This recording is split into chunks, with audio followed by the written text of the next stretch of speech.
makes what I'm doing feel real. Mhm. Mhm. You And know? people, you know, helping others uh, grow, that's something that always that's like a special type of satisfaction, when you see, and people come later and give you feedback that you influence them. That when I was working in a grammar school, and kids after, from even from the college, came Yeah. back to the school and say, oh, it was because of you. I think even a guy that helped with Google Maps here in Serbia for the, like mapping things before other cities in Europe did. He was my student Yeah. in a grammar school. So I like that. Yep. That's exactly right.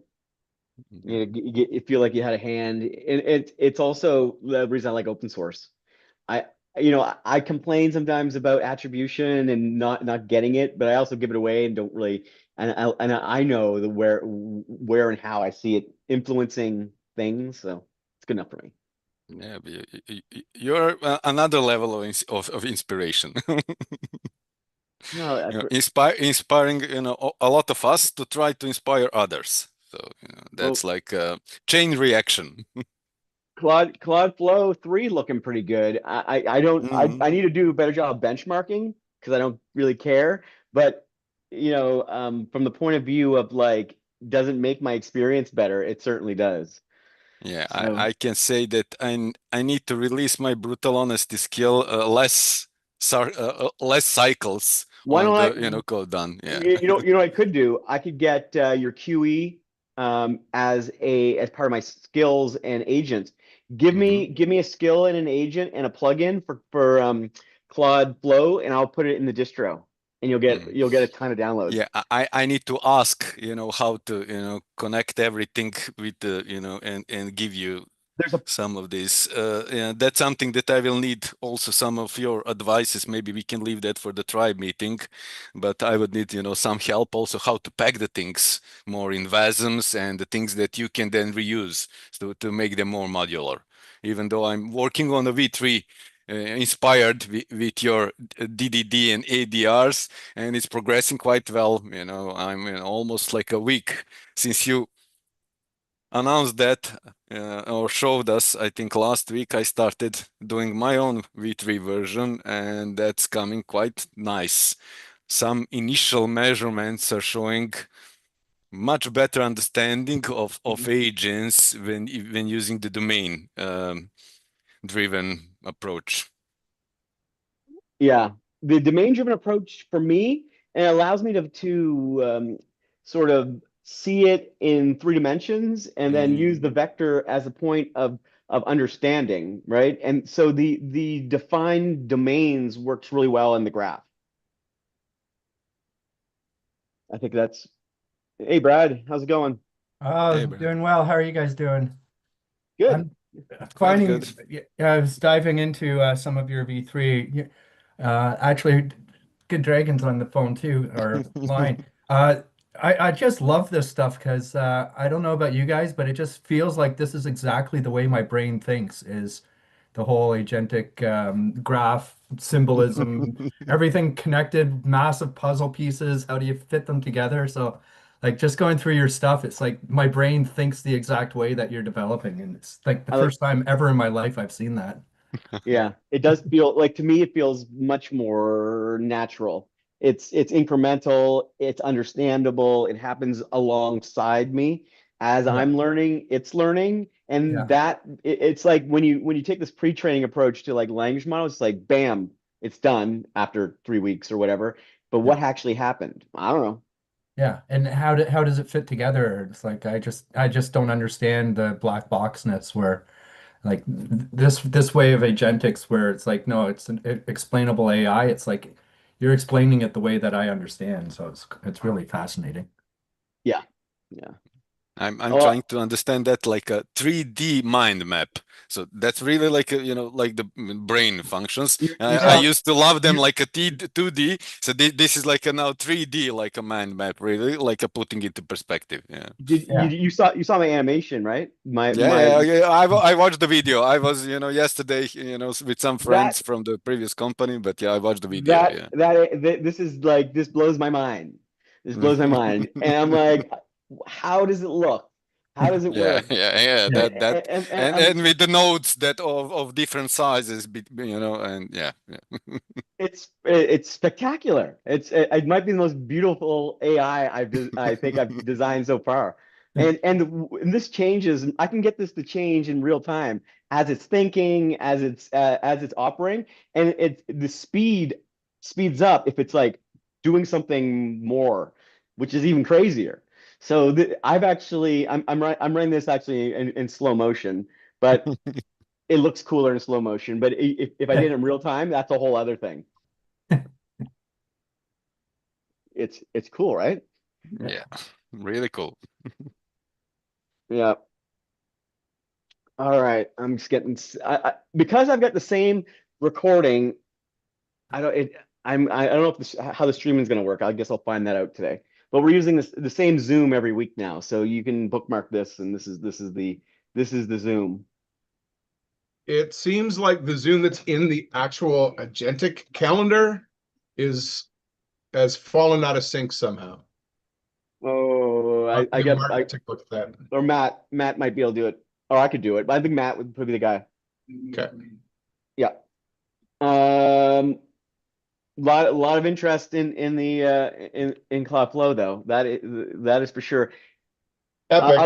I'll probably spend a few minutes on that because that's what everyone wants to hear about at the moment. 100% Riv. Yeah. So and one of the things I did also, I tried to organize this a little better, and I include this in the .claude folder so the system knows about itself, and I don't actually put it in the claude.md. So, but this is included. But this gives you everything, and I use these sort of accordions. Check this out. I did a comparison to AutoGen, Manus, LangGraph, and Crew AI. Yeah. Yeah, last century. Yeah, That's right. yeah. There you go, guys. Yeah. Yeah, like they don't have anything. Like what exactly? They have no learning. They have no vector. I guess you could do a vector via like plugins or integrations with code. In fairness, Mhm.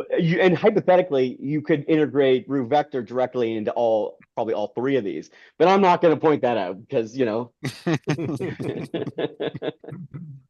That's a But great screen cap. you Yeah. were right that if you ask Cloudflow about itself, it's more informative than if you ask another external system. Yes, it knows about itself, and that's the Mhm. key. And once it knows, so the first thing you should do when you're starting off, ask it about itself. What can it do? How does this relate to my project? How can I use this tool with my project to make my project better and the tool better? That kind of thing. Ground it. It's like uh being self-aware of its own tools. It's self-aware. I would go as far as to say it meets the criteria for sentience. Now, I don't mean conscious sentience. I'm saying the ability to understand its own, structure and self, right? And it reacts to stimulus, sensors, and different information fed to it. It can replicate itself, and it has lineage in the replication of itself. So I've included a synthetic DNA and RNA structure that allows for lineage when it sort of duplicates itself and when it exports, whatever you want to call that. So, Yeah, I think trying to come up with a word to use is actually probably makes a lot of sense because using words like sentience is asking for trouble. oh, 100%. Completely, completely unnecessary. It's completely unnecessary, and I don't mention it anywhere in the documentation. I try to, it's out there, but I try not to keep it so far out that I look like a lunatic Hmm. because I could easily go into lunatic territory. I Mhm. definitely have mad scientist territory You guys saw yesterday's Vibecast with the birds? That's published. The crates are live. Yeah, Amazing. I can detect earthquakes based on birds. Which makes Maybe, sense. maybe we can build a security system based on that. You know, you have Yes. the birds patrol. We can Right. we can rudiment. Okay, this is apparently we need to test this theory so I don't look like a maniac. But apparently we can do a rudimentary communication with the birds, not like a conversation we would have, but more of like a bird warning signal. So they use different signals to basically say there's a raccoon coming, take off or whatever. Mhm. I can use the same. I can learn how they do that and then communicate with them directly. Well, raccoon, that's middling as far as usefulness is concerned. But It's you a know, security system. It's a security but system. It knows the difference between a person coming and an animal attack. So in this case, exactly. it's like, oh, it's the mailman. I'm not worried, right? I know he's not harmful. And the system can learn how the difference between I'm not harmful, but he's coming as an alert versus there's a raccoon and they're going to steal my eggs kind of thing. Well, I don't know. I remember a movie called The Mailman Always Rings. No, The Postman Right, always right. Always rings. rings twice. Yeah. Yeah. Yeah, this is I'll show maybe I'll show you this, but yesterday's was pretty epic. That's for sure. Well, that idea can definitely improve chances of avoiding extinction of certain animals, if you think about it. Yeah, humans. There's a ton of neat stuff. Yeah, humans versus AI, no? Yeah, I hear you. I hear you. We're living in definitely sci-fi territory. I feel like, when I was a teenager, like Johnny Mnemonic movie came out as a hacker. I'm like, because I've always wanted to be basically a hacker or whatever since I was like in like a kid. When I got my first computer when I was in the 5th grade, and I knew I wanted to be like this. And so I always had this fascination towards like cyberpunk and swarms. And now the 12-year-old version of me would look and say, oh my God, this is the guy doing this stuff, right? Although I'm pretty boring looking, I need a hoodie and maybe some better glasses or something. But Well, maybe it's like a conspiracy. You know, you're masking yourself well. You yeah, you I'm can't I'm tell. yeah, middle-aged guy. Like I should polish up and maybe shave a little bit if I was using there is a beautify feature on this camera. I should turn it on.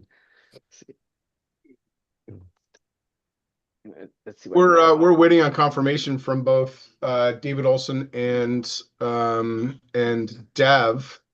I don't know. Brad, did you maybe want to take a little bit of time? You guys talk about AISP later on. Well, I think the big news is the V3. If you That need is the to, big news. Yeah. yeah, I don't want to distract or But we'll have no time. one will remember anything I say anyway. So No, they will, Brad. yeah, Yeah. They will. Yeah. And remember, these get chopped up by the Kaltura system, right? So they create little, flashcards. So it ends up in the system. So it's not a bad if you do have something you want to show, it's a good way to get it archived. I got your Rust validator up and going, the NPM running. I said and forgot it. Like that Rust thing, it's near the top of the hour, but that Rust thing worked. Yep, Rust is working. The NPM works. I released it last night around 2 in the morning, and I think there's like 200 and something people using the NPM already. And I haven't. Well, yeah, I'm next in line. I'm really curious. I'll integrate it into RuVector, and then you'll be at the core of my distro. Oh, that'd be awesome. I do have my my creative writer that I've done. It's just day job and sleep is getting in the way. Okay. But yeah, I've got it done. I should be finished it on. Show us the Rust. Sunday. Show us the Rust. When you get a chance, I'm going to start this video here in a sec. And Rob, you keep an eye out for whomever you have joining us for. I think I see David Olson, so that's good. So we got a few folks. Okay. I'm turning You're on the on- video. You're I'm on gonna turn deck there, Brad. On call. Awesome. Go for it, Riff. All right. I'm just starting up my video. All right. I think we're good.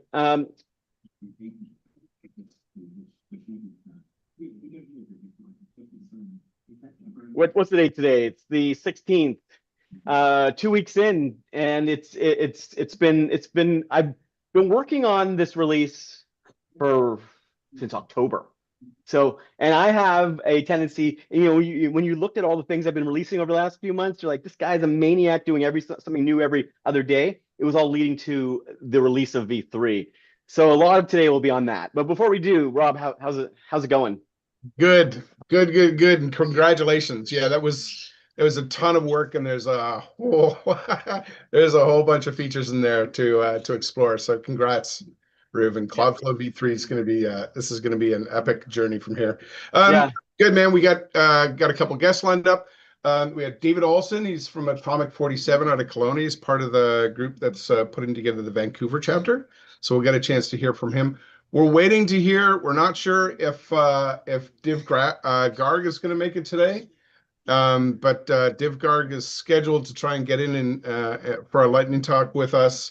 That's the one of the co-founders from Multion, and now the CEO of the new startup AGI Inc. So pretty fascinating. We'll see if his schedule clears up, if he's got the time to join today, or if it's going to be next week. And then our own OG. Brad Ross, if we get some time, we're going to spend some time in his new AI symbolic protocol, right? And there's some pretty amazing stuff coming out of that and some neat work. And I know you've been working with him on that Rust stuff, Rube. So, yeah, so interesting lineup today. But boy, Cloudflow V3, just over 500,000 downloads now. And Well, before this is a we big get into release. that, we should talk about the Claude co-work. Yeah.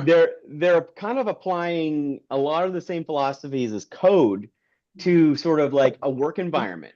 And I think the next logical path, and I've got a new Mac coming to sort of do this in depth, but is the integration of that with probably Claude Code work, because you're a swarm in the context of like getting things done Yep. is equally as powerful, right? Mm-hmm. Code on the fly for any particular work task. Yep. So if you are using it, the key to run it, you're gonna type in the command, and you can run it in both. Is it in MCP form? You can run it in a command line form or an SDK form, like as part of an application. But the easiest way to do it, if you're in like Claude or ChatGPT, tell it to install npm Claude-flow, and it'll install it, and then you sort of ask it about it, like what kind of stuff can I build with this, and how does it relate to the things that I'm interested in? And those kind of questions, where you're sort of exploring the intersection of a system that's capable of learning by itself, adapting, speeding up, slowing down, understanding, and simulating its reality. How does that fit into your reality, right? And the key here, and as I played with this, was a cadence. The system is unlike traditional sort of AI, which essentially is kind of baked and presented. This is incrementally changing as you use it. And what's in the incremental aspect means it slows down. It's learning as you are learning and providing a kind of feedback to and from you, your systems, the things that you're interested in, and then updating itself to sort of understand that and optimize for the things that you don't see. That is an interesting sort of way to look at AI, right? Because it's now a prosthetic to your own intelligence. It's slowed down enough to sort of work and meld itself alongside what you're doing. And that, more than anything else, is kind of the fundamental difference, what you'll see in this. And before, you see a bunch of things spinning by and going up and down and going in different directions, right? And it would kind of make your brain feel like it's going to explode. This stops and says, okay, we're going to wait. We're not going to burn any tokens. We're going to wait until the agents are all complete, and you're going to see it stop. And then as the agents, go back. Yeah. Smart host. I cannot use my hands. And then you're going to see it adapt, right? And that's the key here. The it adapts, and you can introspect your own sort of private thought system. And the more you feed it into your work, emails and chats you're having, and like personal feelings about like, why am I feeling insecure? How can I make myself more secure? All that kind of stuff. It's working to empower you to feel and work at your sort of peak potential. And the other part that's important is the emotional part. Now, I'm not saying to muck with your emotions, but it's like for me, I try to keep it in a way that keeps me positive, inspired, and because we all go through those ebbs and flows, at least I do, where you're more or less inspired, or you feel great or you don't.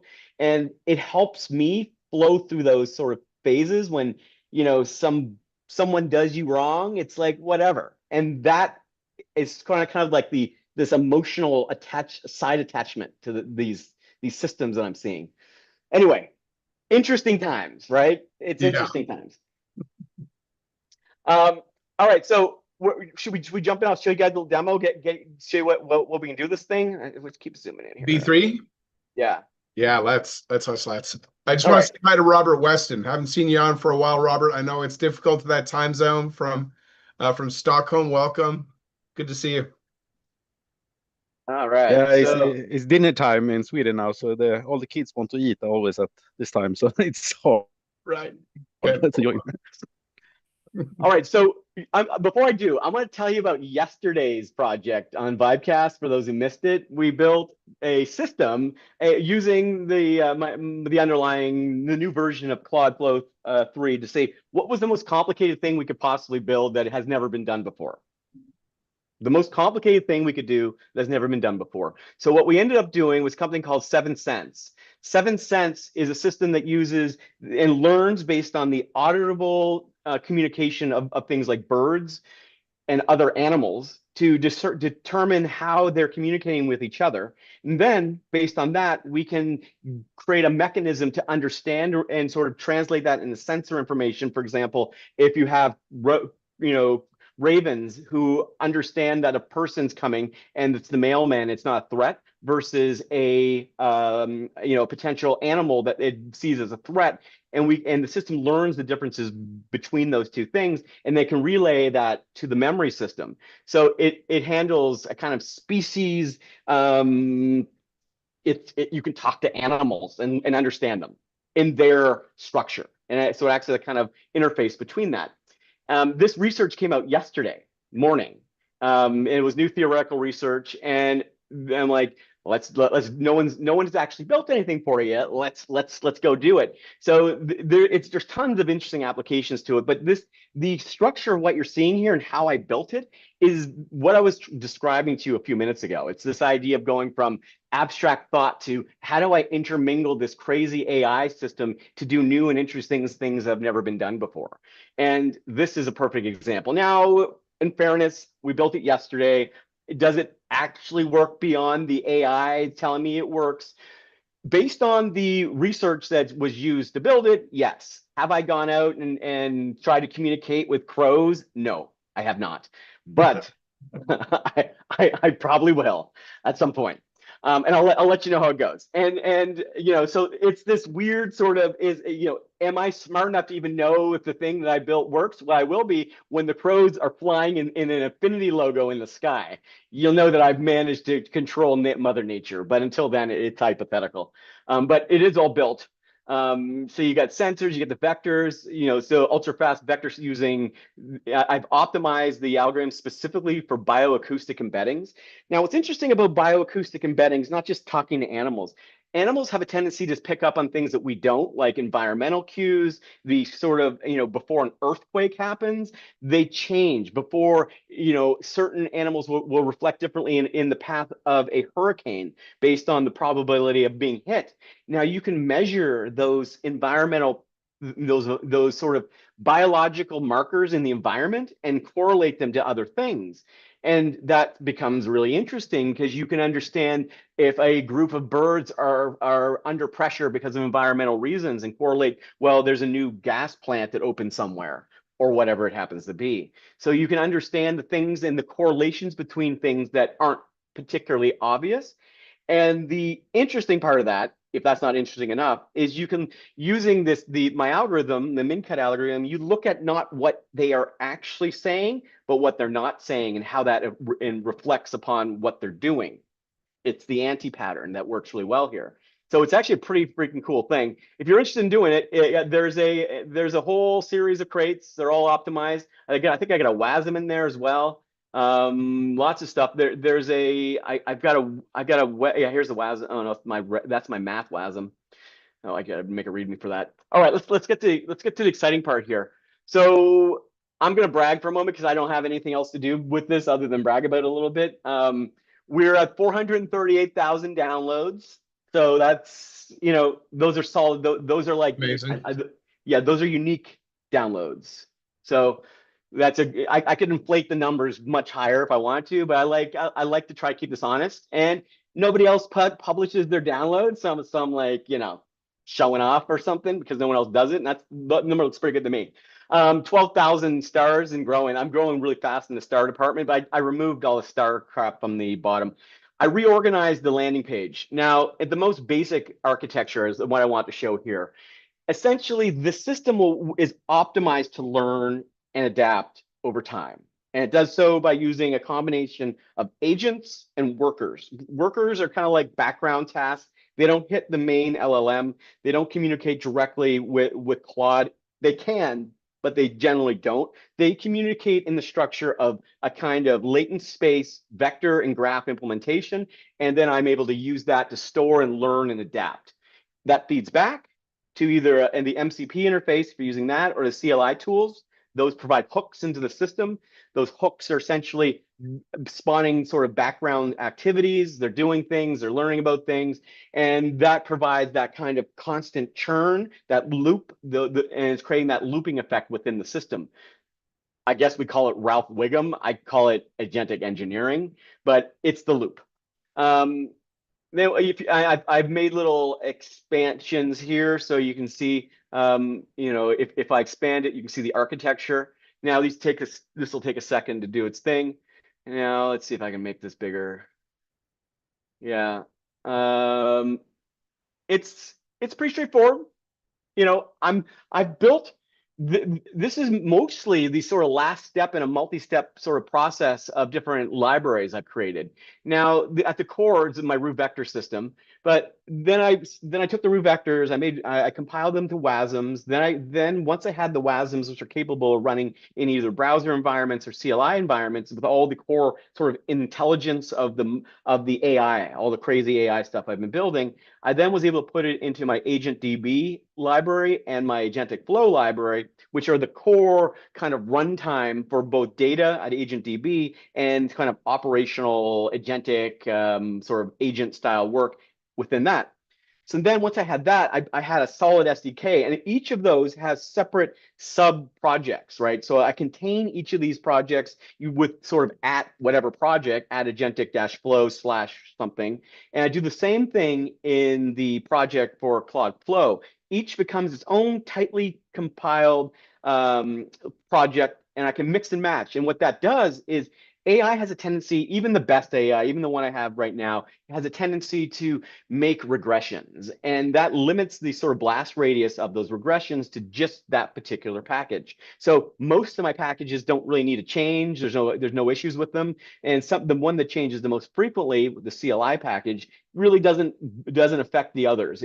I don't want breakages in non-related things. So it kind of segments that a little bit better. So at the core, you've got this idea of a user. That's you logging into whatever app you're using. It can be anything that supports MCP, a tool.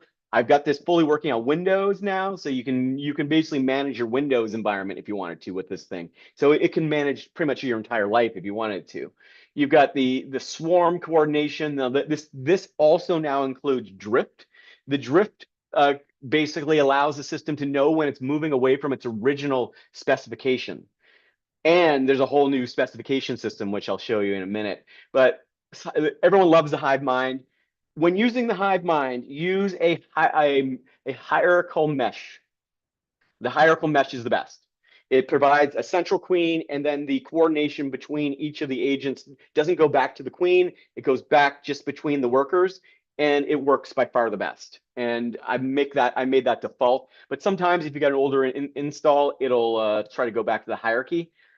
Hierarchy isn't as good. Intelligence, we've got memory, embeddings, learning. I give you by default the embedding system using the WASM embedding, so you get full up to like not the full 15, what is it, 1530 or whatever. Mine goes up to I think 768, 7 something.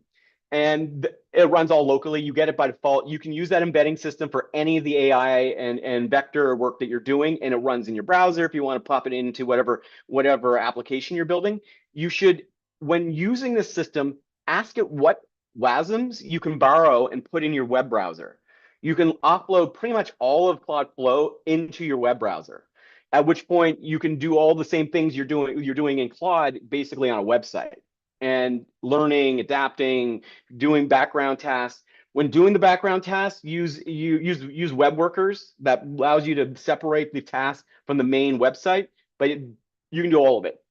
Optimization, agent booster. I did a particular focus on reducing tokens and making requests locally. So Agent Booster is the core. If you want to muck around with it, you can find it in the Agentic Flow library, but I've also exposed it here. And what this does is it reroutes the edits to a file, so you're not actually making the request to Claude. It's actually making the request locally to the vector store, saying what have I edited before, and it generally knows, because after a while it's doing the same basic things over and over. It uses that to do the edit and doesn't cost you any money going to back to Claude or whatever API you're using. Secondly, what we also are doing is optimizing the models. So based on the amount of effort required, it decides whether you use Heroku or Sonnet or Opus 4.5 on the fly. Now, it does that in under half a millisecond and basically decides based on what you've done before, what it's learned, and what the optimal outcome is.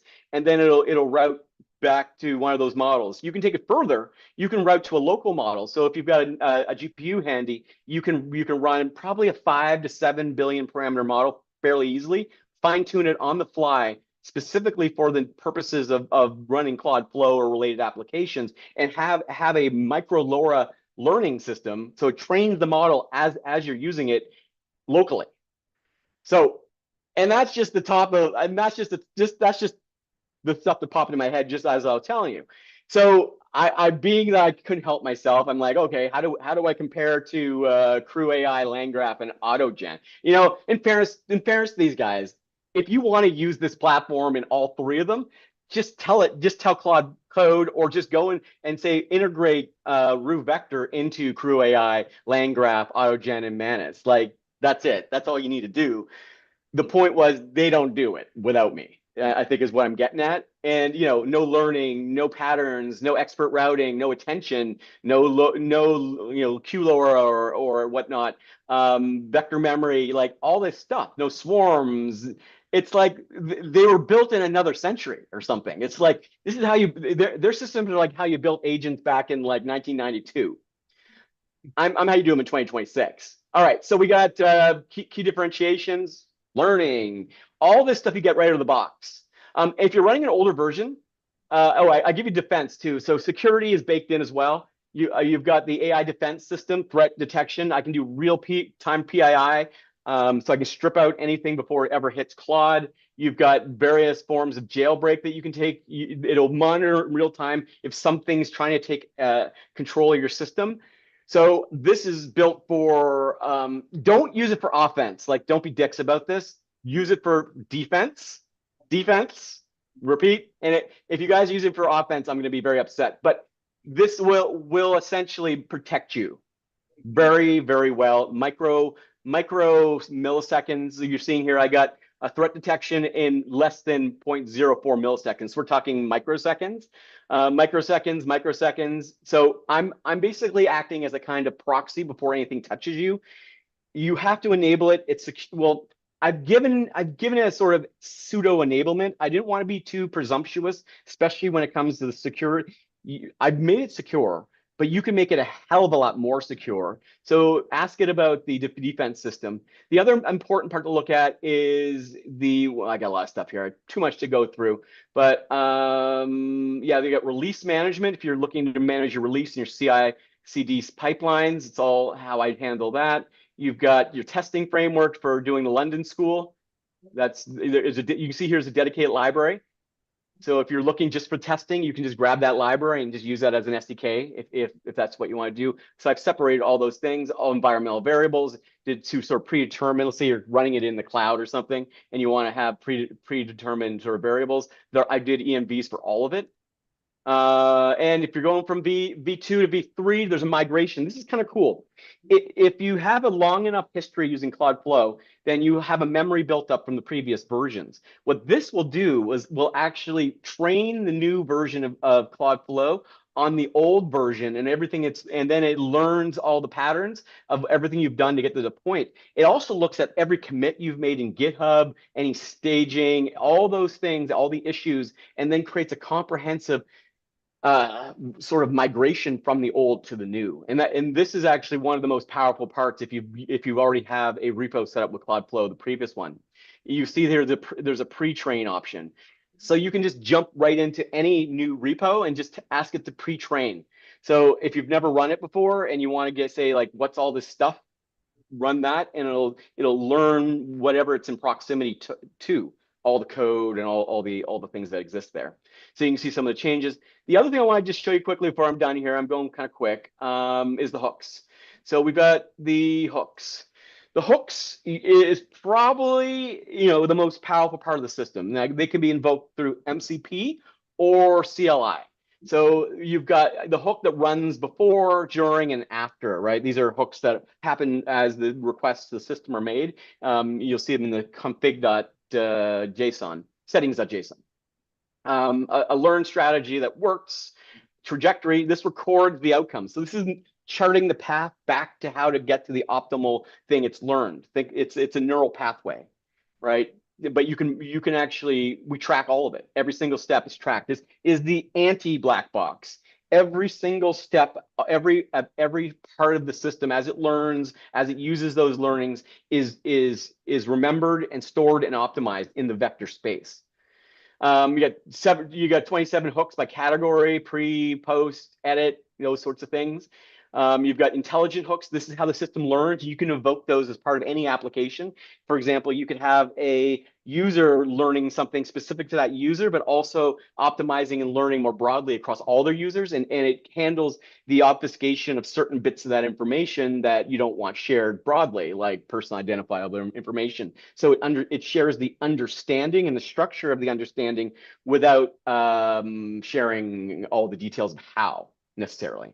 But you can also export, which is cool. So you can export all the features of the system and memories of one install to another. You can share those privately or publicly within the system. So if I have 5 different repos and I want to share the learnings of all 5 and create a hybrid of the learnings of those, I can then create a model that I save that it basically gives it a sort of starting point for its intelligence. So I can basically create different models for different problems that I'm trying to solve. So I might train one for a biomedical problem, or I might train one for my CRM or legal or whatever it happens to be. And then I'll use that as a starting point for any development or any work I'm going to do going forward in that space. Pretty crazy stuff. You got more workers. The background workers are what makes, if you think of like animations and there's these busy workers in the background doing like cleanup and stuff, like Star Trek kind of thing, fixing the ship. These are the workers go out and are checking for security. They're checking for drift. They're checking for like code. Is it optimal? Are you repeating yourself? Like, are you using the same functions 3 times when it's already written once? And going and fixing and applying all those changes to it while the system's working. It's got an internal dialogue system that allows it to then communicate back to the agents and say, you're actually going down the wrong path. You should be doing this, and make sure to refactor this other thing back because we only need one. It's acting as a secondary guidance system for the system as it operates.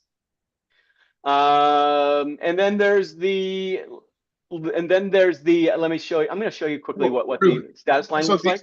The architectural breakdown, that new stepped process. Yeah.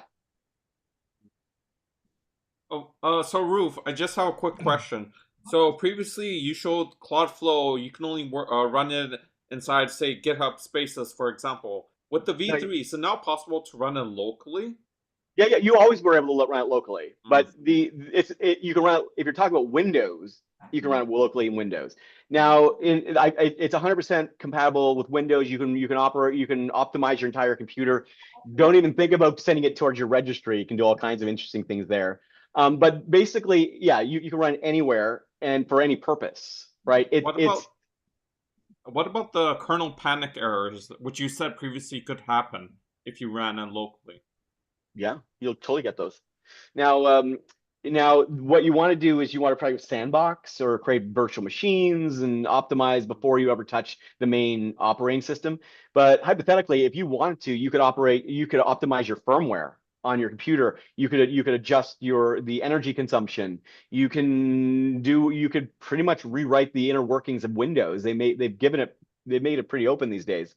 Whatever it is you want to do, it'll do all that. You could literally wrap your own OS if you were into it. Am I zoomed in again? Come on, camera. One thing I want to show you guys too, just quickly. I've been sort of mesmerized by this over the last few days. Is I visualized the AI in real time, and it's spectacular. I'm going to bring. I can't help but show this. It's crazy. Okay, I'm going to share you with this. So remember I was saying about vectors and various hyperbolic spaces. So then I basically created my AI using all the tools that you saw before, and then I'm like, what does it actually look like? And this is what popped out. I slowed it down. It runs faster because it's running in milliseconds. That's a whole other form of animation, but this is slowed down, just so you know. But this is what the visualization is. So on the outside, you'll see here that these dots, which look like planets, are basically groupings of different sort of conceptual concepts. Creates neighborhoods, right?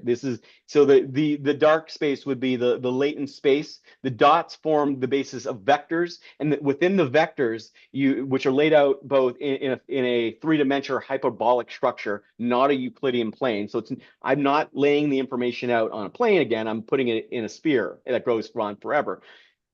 So the inside is the graph implementation of that. So there's a hypergraph that exists within the structure of this sort of latent space that's always learning, adapting, and there's an attention mechanism that provides the interface between the sort of mathematical vector space and its reality, which is the graph.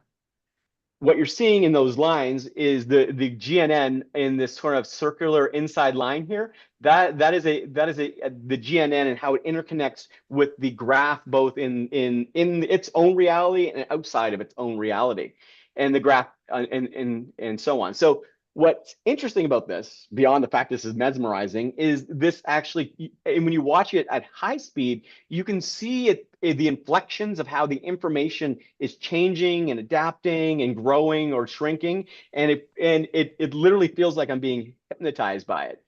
This is what you're looking at, the direct output of the AI running on this particular application. Why does it spin? Is it just for visualization, or is it It spins because I'm using what's the model? It's spinning purposely. The spin provides a constant. So the constant is Mhm. pi. So the spin is the representation of pi. So in my algorithm, pi, which is a constant, but it's an infinite constant, provides the basis of grounding the system to something that is known. And so that creates the sort of circular motion, because it's weird sort of stuff. I'm not even going to try to explain why it works. The other part that's really interesting in terms of the sort of mathematics and geometry of the system, I discovered, actually it was Roger, one of my partners on the chip stuff that I'm doing. He suggested I look at using either prime numbers or using sort of odd numbers. It's 3 and 7 seem to work the best, maybe 5 sometimes, but 5's a little too even. but 7 seems to be an optimal number. Now, 7 obviously being both a prime number and a odd number in correlation to that pi infinite constant are a perfect kind of match. They provide a kind of harmonic to each other. That math is what underpins this. But the second part of that, which is also kind of interesting, is it's also the basis of the integer that I use to shrink the models down. So most people shrink in even numbers like 16, 12, and 8, 4, right? And it turned out for me anyway, at least the system I'm doing, it actually I was able to get a more consistent and usable quantized version, a shrunk down version of my models using those odd numbers. And I ended up settling at 7. So a lot of math, but it's actually fascinating. And the last thing you'll see is the sort of Fibonacci is that what they call it, the sort of fractal structure that is all through this. Yeah, so you see the fractals, and then there was Colby and his crystals. The crystals form a harmonic at a certain hertz rate. So once you see the hertz, because you're working in sort of this time dynamic, the hertz or the sort of, what do you want to call it? There's something called time crystals, which basically provide this idea of a kind of harmonic that relates to sort of the movement and entropy of time or whatever. That actually works pretty good when you're working in really, really small increments of time. So rather than trying to measure it against known things, like what time is it on the wall, you can measure it against other known things like frequencies that are constant. So all those things start becoming really interesting because you're working at such a small, tight time constraint. Yeah, that's my week. It's I know I sound like a lunatic, and I freely admit that I sort of sometimes go into mad scientist territory here, but you try it, it works. Like that's got to be something. Now I think my problem too, I don't do really any benchmarks. I do benchmarks. I do a ton of benchmarks on speed, proficiency, learning, and optimization of like the structure. But what I'm not doing is like a measured benchmark on intelligence, right? And like, how does this compare to what the state of the art is for like brute force LLM intelligence? I'm not sure how to do an apples to apples comparison, but there's obviously a way. So we have to figure that out. That's crazy. There's a lot of interest in that space. The Claude, specifically Claude Code command line, what I use on the Linux side. I don't do any Windows development, so I don't get the blue screens, fortunately. But Claude Code with its new skills and the ability to wrap the products from the marketplace, like all those things you had mentioned, it's amazing. Like there's a marketplace. I click yes on all of them, and there's like go take a look. There must be like 25 different new marketplace tools that are really amazing. But Yeah. Claude Code specifically for an agentic tool is pretty awesome. Some other time I'd love to explain kind of what we're doing. It's absolutely similar, except for we use Linux and we use a main orchestration. Well, we've got you on, Martin. We've got Yeah. you Oh, booked for today. We've got a lightning talk scheduled for you. So if you're all ready and the time seems graceful, why don't we pivot to that? We got typically it's about 4 minutes of actual presentation time, and then we can take a few minutes afterwards for Q&A with everybody that's here. all right. I'm gonna skip the presentation because I'm just gonna leverage everything that Ruth said and kind of expand a bit on where we're at because I love it. Actually, Ruth's the only person I've ever talked to or heard speak about agentic, but orchestration the way he has. So the way we looked at it was from the bottom up. As a systems administrator, network engineer, systems engineer who's owned an infrastructure service company for 25 years, I didn't like the whole wrapping approach to AI. And my biggest problem was that every time I did a dev session, the next one I had to pre-train, reload in, and waste tokens. Every time I had to do something, I had to put more tokens in to train the next one. And it never got all my projects. I got piece of projects, parts of projects. I could kind of take summaries. So what we did is we created something I call Emily OS, and it really is the top part orchestration layer that manages agents. For us, Claude is an agent. We're LLM agnostic, so we can use easily any command-based, code-based application like the Gemini, GPT, and Claude and whatnot. And then we can use them through MCP connections or direct command. But what it allows us to do is also to do swarm-based orchestration. But through our setup, we do swarm-based, but it's a one-to-many approach where agents can talk to the ones next to them. So every agent communicates to the one to the left and right of it. If there's an issue, it then reestablishes and rebuilds. Each agent, of course, has a workload. Workloads go up and down. Agents crash. Agents do horrible jobs. Well, that's evaluation is what we do at the Emily layer. So Emily's able to evaluate and work on separate jobs over multiple sessions. I'm deving right now in Claude Code on the Linux system and the web interface. I'm talking to Emily about that dev session. I got another dev session happening over there. We identify and tag every agent, every dev session, and then we go through and we just get get whatever project done that we need. We can do 2 agents all the way up to like 100,000 agents. I mean, it's really just to do with session JSON tagging, information tagging, and of course, the smaller the agent, the smaller the workload, the smaller the JSON. Some of the things we have a bit different, and I don't want to spend a ton of time. If you go on our website, you got a demo? You want to show us what you're building? so I have a demo. I'll give you the link to it. Right now, we're in a companion space for it. Ours is an orchestration platform. So I'll give you the demo in a minute, but ours is an orchestration platform that I'm using for companion. Explaining what you just said, Ruth, and trying to sell that is. Go ahead. I'm selling it to, I think at the last count, there's 100,000 active monthly users. Yeah. But what I'm curious is, like, what's it built on? Like, what's the companion? For sure. Yeah. No, it's complete Python stack. It's full stack development using Postgres, Vector. We use Solar, went to Postgres, Celery for orchestration of tasks. We have autonomous tasks. Emily does for inflection of agent jobs, different things, creating summaries and other open content. source? Yeah. Is it open source? No. We want to make money. All right. So I think, all right, guys. I am any questions from the audience here?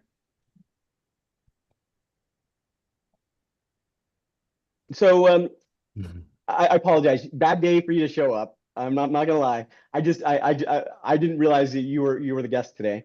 But no, I love it because I leverage everything you do. But there's a bunch of cool stuff we could do together, I think. Yeah, you can definitely install mine. I don't optimize for Python because it's slow and kind of cumbersome. But the WASMs will run in a Python environment. It's all Rust, so you could use the bindings for Python and Rust, or you just use the npm if you just have it like in a runtime somewhere. Yeah. Ours is all server based. You host it locally. I think we do everything similar to what you do already. We just do it programmatically. Less agent management, more system orchestration management. Well, you should try it. Let me know what you think. Cool. Perfect. Yeah, all right. Rob, who we got next? Well, there's our OG. I would like I'm nominating Brad to share it with us. He's been working, and obviously I'll let you speak to it specifically, Brad. But the AISP work that you're doing in relations to your regards to your studies at Harvard.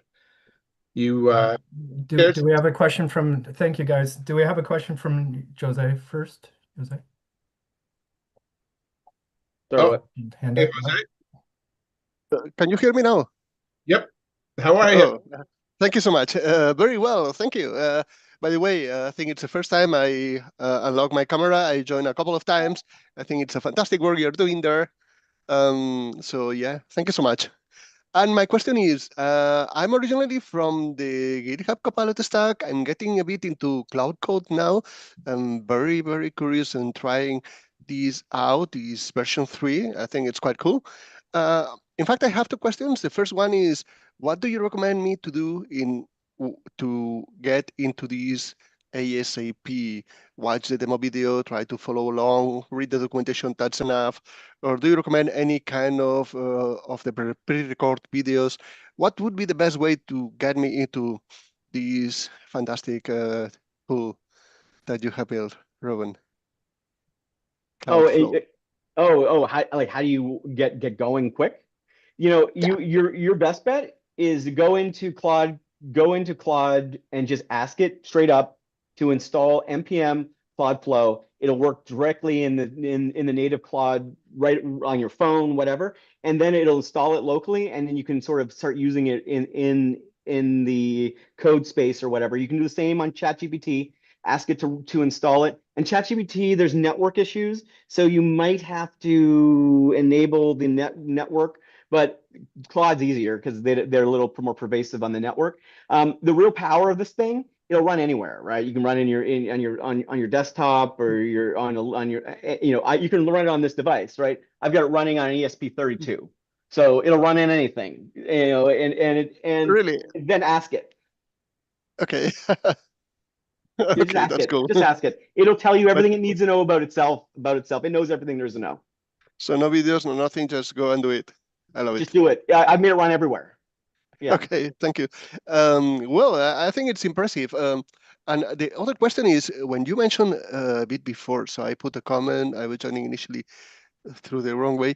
When you were mentioning this router, it selects the best agent, but does it also check for the best model Yes, to it apply? does. It does. So you can mix and Okay. match models. So if you want to use Gemini, you want to use free models, you could run this Mhm. entire thing on the free models you get from Google and Open Router, or you could run Mhm. it on local models just running on your desktop. I've optimized this for CPU centric models, so you don't even have to worry about a GPU. You could So, run this on a Chromebook, and okay, so you, it'll optimizes on the SIMD if it's available, or the AVX 2 or 512 if those are available, or if Mhm. you're whatever. It figures out the optimal way to use the resources nearby. Okay, that's pretty cool. So you don't, in fact, need a cloud code. Even that would be the max No, thing to do, but you don't no, need it. no. My biggest project right now is roughly 40 million people, and some of you guys might be on the project. Thanks for giving it. And yeah, we're using this platform. So to say that large organizations, sorry, Robson, don't use open source is wrong. I've got 40 now Fortune 500s. So it's open source is pervasive. Open source is the future. Anything that can be built will be built and reverse engineered. Now, in the sense that these systems, and I'm going to rant because I can't help myself, guys. It just is what it is. Whatever you build, someone else can replicate instantly. That's what my system does. So the value proposition can't be we're proprietary. There is no proprietary moat. Anything that can be inferred, it can be reverse engineered. And we're living in a really weird time where the sort of laws of like SaaS and Alex, you mentioned this all the time, are about to completely flip. Alex has been building, a most amazing SaaS platform, that would have required him hundreds of people by himself, over the last year, and it's been amazing to watch. Actually, Alex, how's it going, by the way? Thank you It's so funny much. you should say that because I was just getting a hard time from some of our guys in overseas who convert CAD files for us, AutoCAD files into GLBs into 3D models. So one of my libraries is AI to 3D, and I just converted in the span of 20 minutes. I got the new version of Cloudflow running, and it converted 29 files using like a combination of OpenCAD, reading STP files and getting them to GLBs in the matter of minutes. So now I'm compiling a CloudRun instance so that my team can use it. No more dependency on third parties converting AutoCAD to GLBs for real-time editing in a browser. Mhm. Yeah. So we're living in amazing times. Now I want to tell you guys about Brad. So Brad and I have been geeking out for a few years now, and we have a fascination around the idea of sort of neural network symbolic reasonings. And last year, you guys would have saw the project I did, was it last year, 2 years ago now, it's time flies, of a sort of symbolic sort of thinking structure. Brad has taken that and kind of gone, taken it to the whole new level. And Brad, you explain what you're doing. Oh, thanks, Roof. Yeah, a lot of this was just shooting, just talking. I was going to swear there, but just a bunch of us talking. When I remember when we had a token savings thing, I think it was the Synthlang. Yeah. Yeah, I was in parallel doing some of the same thing, and that kind of it's kind of closer to how my brain works personally. And I guess the backstory is really wanted to take this and see. My thought was English and other human languages have so many different meanings for everything. Everything such as I want to add two numbers together, you got probably 1,000 different expressions that you could say that in English, let alone how many other languages are around the world, plus written format, plus prose, poetry, etc., all meaning the exact same thing, where a plus sign, or if you want to sum up a whole bunch of things, a sigma is one meaning, one symbol. So that was kind of the where started at. Went down a big rabbit hole at one of my classes at Harvard. Used it for object detection. The raised from I think it was 30% to around 80% efficiency. So that kind of got the ball rolling. Went down a whole bunch of rabbit holes, and I'll share kind of what was just released this week. Not really prepared for presenting today, but hey, bear with me, everyone. If you have any questions, I'll try and show. But yeah, it's just released. I um, put in the chat. It's open source ASP, so AI symbolic protocol, and really went down to rather than English and prose, what is something that's much, much closer to the way that AI actually understands? And what I found is math. It's a universal language. It's everything that all intelligence can understand is pure math.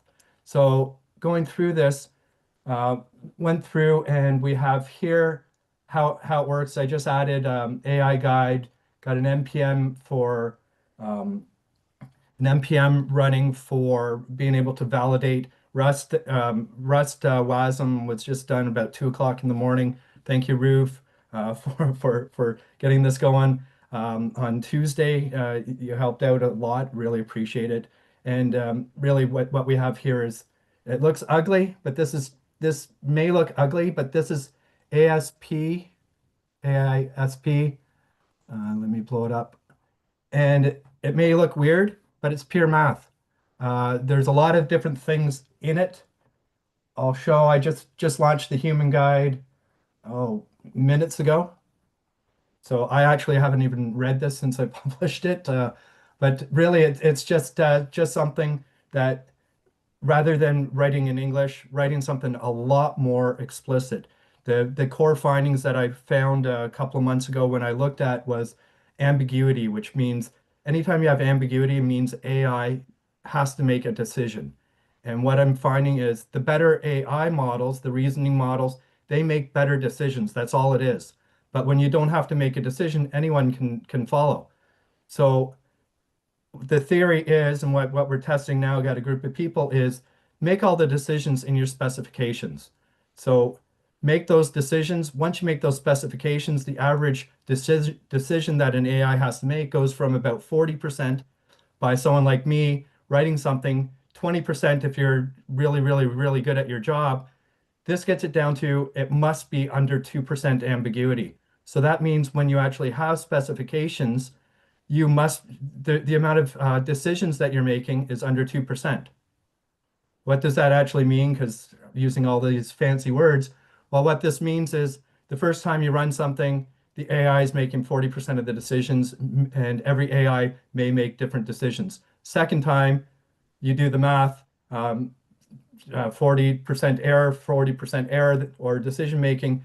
By the end of 10 times, telephone game, by the end of 10 times, the chances that what you deliver and what you originally wanted is under 1% of the time. With AISP, because it's forced to be under 2% ambiguity, under 2% decisions that you make, by the 10th time, there's almost no telephone game. It means that what you said at the start means what you said at the end. My last comments is got a whole whack of people helping out. Ruve, Chris Barlow, the Kiwis, got a whole team with Nick, Braun, Ocean, a lot of people. I'm opening this up. I do have a day job, so I have limited hours. Launched a lot of stuff around 2 o'clock in the morning. We're developing it. Got a parser working for validation. I've got one working for actually creating the code. Just have to validate it over the next couple of days that you'll use an NPM or a Rust and it'll write everything for you. You don't have to do the work for you. We've got John, Dr. John, who used this plus Dragon plus what Ruve did and was able, I think he said 90,000 lines of refactoring by using the three systems combined. Published it on LinkedIn. Yeah, so Working perfectly. So what's interesting, just Brad, just as a quick sort of, 'cause I explored it the other day, the system essentially provides a hyper condensed form of communication, right? So he's essentially invented a really, really optimized way for AI to communicate with itself, understand and think with logic, reason, comprehension structures built in, right? So he's created a deterministic way to really, really pack it together and then say, and then unpack it in a way that becomes what it should be again. And what we did on the Rust implementation is we combined that with Lean 4, my Lean 4 agentic Lean 4, which provides the ability to do real-time proofs of various concepts. So it can invent a correlation between the symbolic structure and true mathematical sort of formulations that then can be proven using the Lean 4 style. And that opens up all kinds of ways to sort of interpret complicated things in new ways and then decompose it back to English for us. Yeah, and you don't even the English part is just for humans to actually understand this. The machines prefer because of the token savings, and it's not just token savings, but they operate a lot better because it's closer to the way machines actually operate, which is math rather than translating from English to whatever to assembly language to binary. Yeah, we're going to take a couple questions, but I also want to make sure we get Matt up on deck here because he's got a presentation he wants to give. So Scott, go ahead. Hey Brad, this is really cool. Really, I wanted to ask about how the different LLMs read it the same way. Is there something? Do you know how that works? Or like yeah, I was shocked. It's math. So no, there's zero overhead for training, zero instructions. A plus B equals C. Every LLM understands that natively, and this just expands. When you can get into the weeds a little bit more, but there's 512 symbols that I found that all LLMs understand natively. But there's a lot of other stuff thrown in there, the theorems. But yeah, you think it's just math. It's just everything's trained on different like math equations or proofs, and they can kind of and then now with what Ruve helped out with, it can actually develop its own theorems. So yeah, it's cool. It's very cool. He's created a universal translator for complicated things. Jose. And Brad, I just want to ask you, could I pick your brain sometime about using this for VLMs and vision learning? Because that's really absolutely. Yeah, I threw in an issue for people to sign up. I've got a website domain ready. And we'll add you to a WhatsApp group as well. So hopefully people can help out. And it's supporting material for my Harvard capstone, so it's academic focused. And if I don't have 40 big name companies, but if any of them are watching this, you can contact me too. So. All right. Vlad, or do we get Jose? I think Jose had a question first, actually. Yes, thank you. Well, thank you, Brad, for your job. It was amazing. And I've been checking it for the last 2 days. Actually, I'm now working in anti-gravity, and I had to do some workaround to work with Claude MCP. And so I made a router, and inside the router, I injected every time I'm doing a prompt, it will use Cloudflow and use your method of translation. So far it's working fine. I mentioned the other day that I haven't done like A/B testing. So what will be the results from run it with or without? Yeah. Until now, it's working. Everything is working fine. I don't know if it's the new version because now I'm testing at the same time. I'm testing Cloudflow 3. So that's a massive improvement too from what I was looking before. So I'm trying, and now I have to make 2 copies of Flow 3 and try to compare with the routing through your system and without. And then maybe I can send you something, proof of testing or something like that. Oh, I'd love All it. right, guys. Thank you very I much. want to make sure we save some time for Matt. Matt's got a presentation. Matt, are you around? I think he is. I think he has a presentation he wants to give us. I'm here. I'm getting everything together, Ruth. So just one moment. I'm here. All right. Well, while we get you going, Vlad, you had a question? Yeah, I just had a quick question for Brad. First of all, yeah, that looks pretty cool and amazing. And it seems like what you're doing with this is like you're going, if you look at that Godel's paradox, you're trading the you're gaining consistency from and you're losing completeness. Like, so like, you know, like any system, like it's either, it cannot be both complete and consistent at the same time. Have you tried to break it? Like if you ask it to solve a problem that's essentially like a traveling salesman, for example, but you don't have to tell it it's a traveling salesman. You just kind of like phrase it like and just see what would be symbolic Yeah, representation. I want to try and break it, and got a great team of people that have been trying some stuff out. So I'm looking for ways to break it. Yeah. It's But what just does it do? released. Have you seen examples if you give it like one of these intractable problems that's proven to be intractable? Like, does it actually tell you like this is not possible, or it will... The one that I thought would be impossible was creativity in short stories, and it showed that I just published a short story, a horror story, and it was the exact same story written by 2 different authors is what the end outcome came. I thought it was impossible, but it was pretty cool. No, but creativity, I guess, yeah, it's it doesn't have to be consistent. Like, I mean, it's creative, right? It's a story. But if you give it like a hard math problem, like, and that's not possible to solve, but you don't give it like as a known, you basically say like you have to tell it like it's a traveling salesman, but not as you don't tell it as like traveling salesman, right? You can probably come up with one. Like, would it actually like call you out, or will it try to like come up like it doesn't have consistency internally? It'll show with the validator that Ruth did. It'll show that it fails. Yeah. Fails. Oh, you do have validator. Okay. Yeah, okay. and I benchmarked it a million times to look for coherence. And when I found the coherence, which Brad was totally right, and I think we can get absolute deterministic. I think we fixed the 2% they mentioned. We need to run another benchmark, but it looks deterministic. Yeah, it's useful. Think of it. I think of it as a translator. It's a really good translator from mathematical formulas and structure and signals and things that are really hard to sort of describe. And then it acts as a mechanism to re-describe it in a way that we can understand. And Brad, that's really cool. It's really cool. So what you use for validator? Did you write your own, or is it one? Rust. It's Rubeck. Where did we put that? We did. Was it Vibecast? We put that. Yeah, Vibecast. I included it's open source on the website as well, but it's also in the Vibecast and also how I created the npm. Yeah. Yeah, okay. and then I compiled it to a WASM so you can run it in your browser because I love doing that.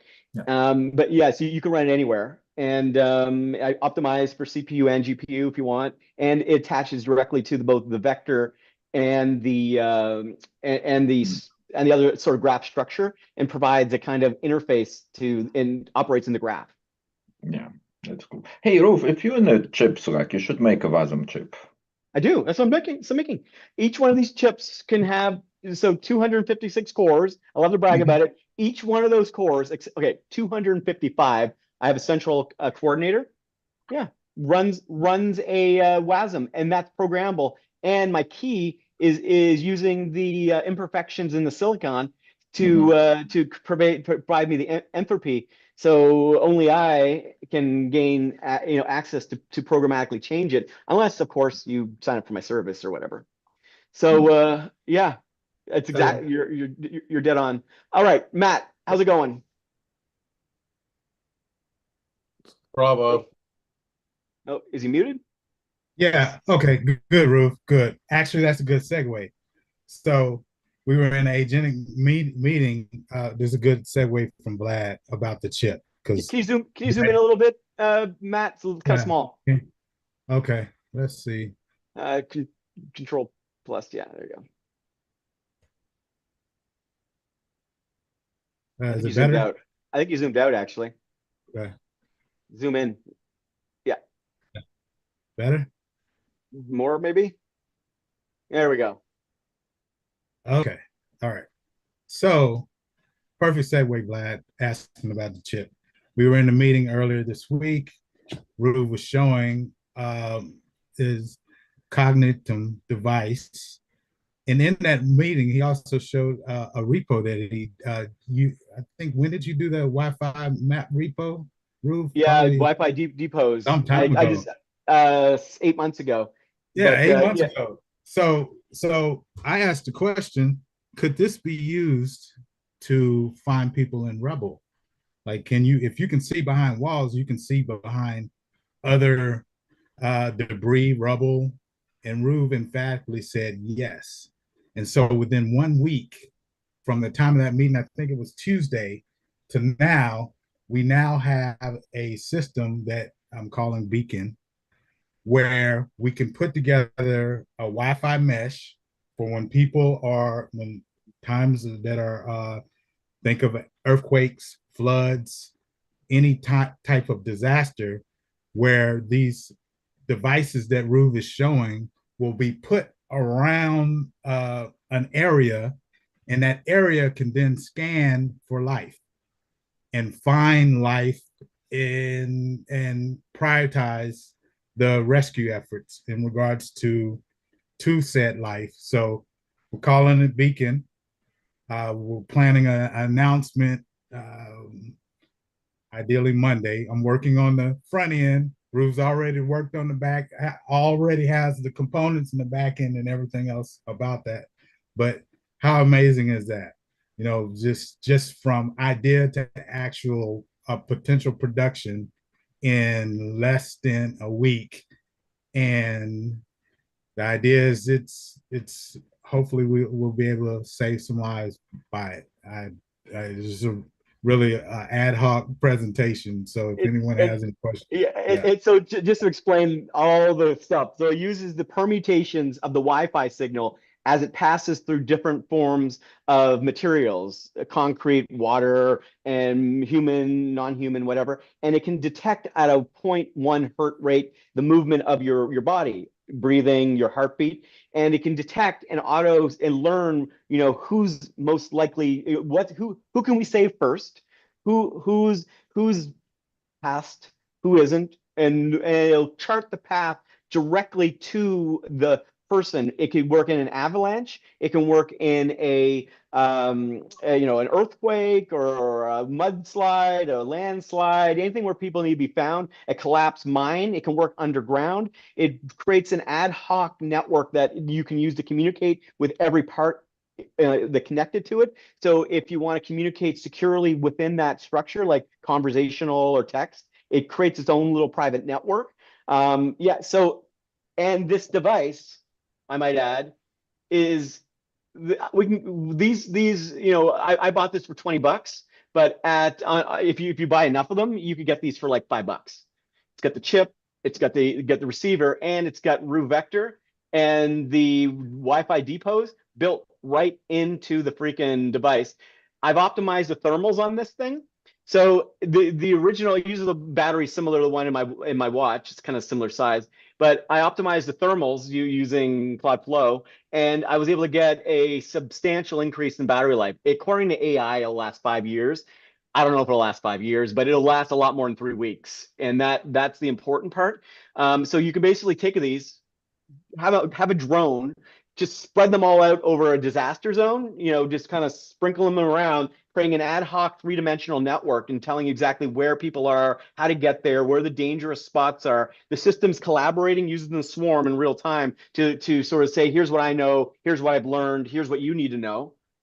And so we're like, hey, let's make this available to the world. You can order one of these, download the software, and be off and into the races. And if we save lives, wouldn't that be awesome? Field testing. Yep.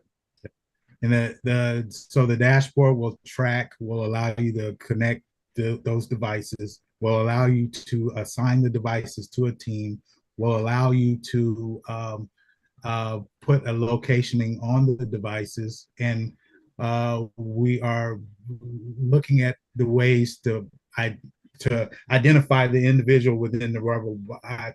Ruben and I talked just a moment ago, not necessarily GPS, but another strategy to locate and pinpoint that individual. So it's not only potentially saving lives, but it also reduces the stress of the people that are going out to find and help people. So it's a completely ecosystem, and yeah. So yeah, Matt, think of creating just throwing it out there. Just think of creating a different kind of unit where you've got like the first responder as a node within the network, and then the first responders being triangulated. So you've got 2 points of triangulation: the person and then the first responder. That's what this device does. So inside this device, I've got a Raspberry Pi and a touch screen. I don't have it on right now, but this is the communication device. This shows you where to go, and CB radio. We could also use a phone. Now the problem with the phone is, there might not be 5G, there might be other problems, but a mobile app obviously would be pretty easy to do as well. This also uses BitChat, the protocol. So it's completely, in QDAG, so it's completely anonymized using quantum resistant algorithms. So surveillance isn't necessarily a concern either. So there's lots of use cases there. Yeah. So it's amazing time we're in, Rube. I mean, from zero to value in 7 days. I've been a part of large enterprise teams where it took months to get a feature into production, and like we're on at the tipping point, maybe 2 weeks away. Well, we have to test, but less than a month away from production, right? So yeah, there's some questions about like, can I buy it? Now that's a Matt thing. Matt's. This was an idea that sort of he ran with, and I where it goes from here. Where you want to sell them, whatever it is you want to do. I'm happy to facilitate it. I think that a low cost device, even if we're making a profit on it, it's still a lot cheaper than the alternatives. And that can help the world in a time of disaster. That's something that feels like we're doing the right thing. 100%. Yeah.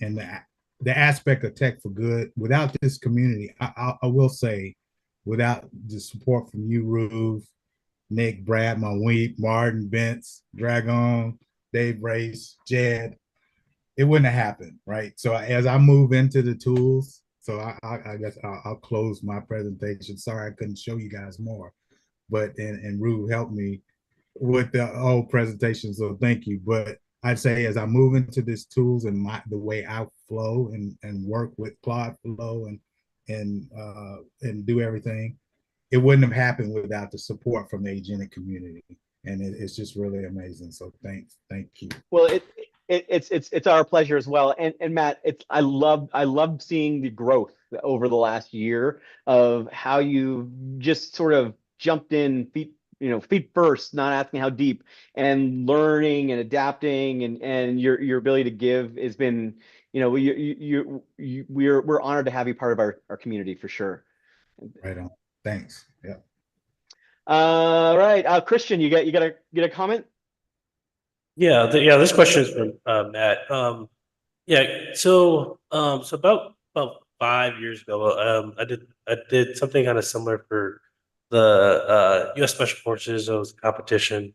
Basically, Wi-Fi detection for walls, and really found we were able to do it, but really found that with the sensors, you have to really have lot of compute for the triangulation. So how are you trying to attack, the compute when it comes to actually like the math, being able to set the different sensors up, Yeah, triangulate. Like, have you thought about that? I know you mentioned like using a pi, but the trick is that we're optimizing based on the signal and understanding what the signal represents.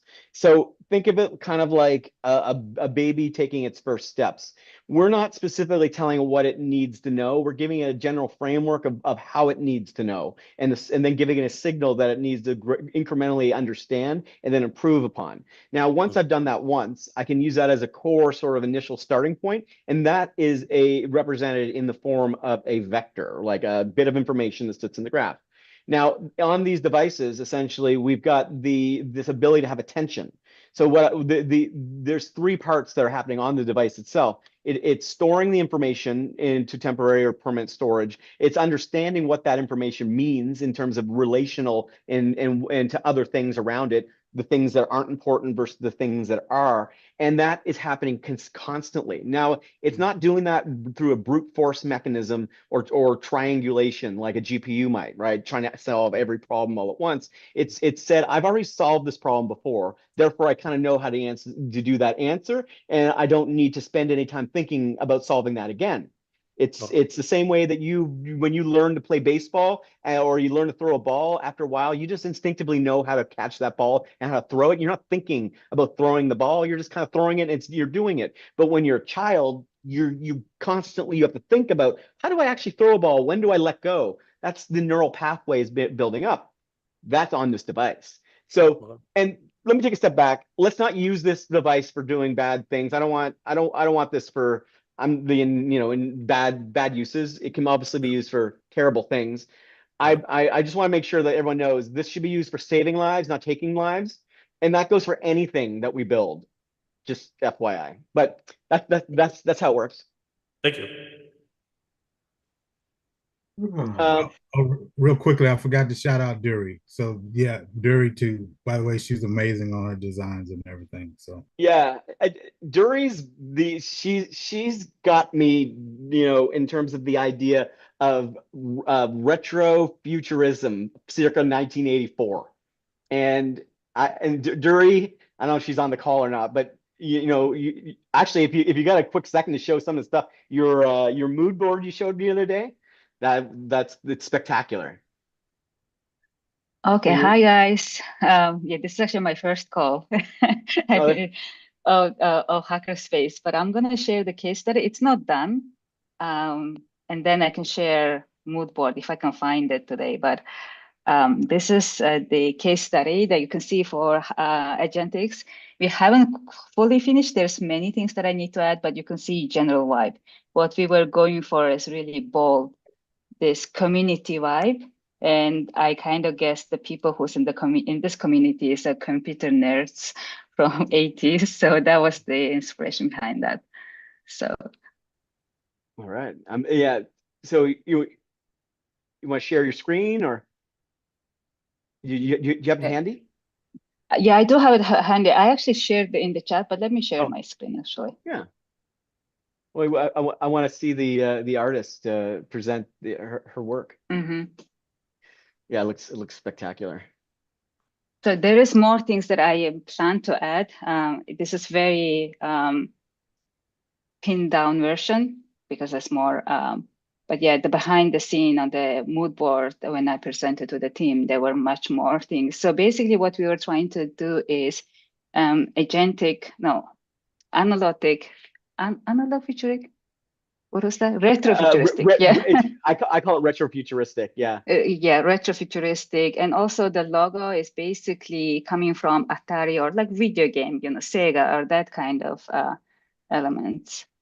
And when I completely finish, I can do one more presentation for the community, so that like this one could be, I think, title for Hackerspace. So yeah, like, also that we're gonna start using Google Ads, right? So I think some of the, like, this is something I have created by, lurking around the group, but I don't know if it represents type of things you guys do. So, feel free to change it. Yeah, really try to create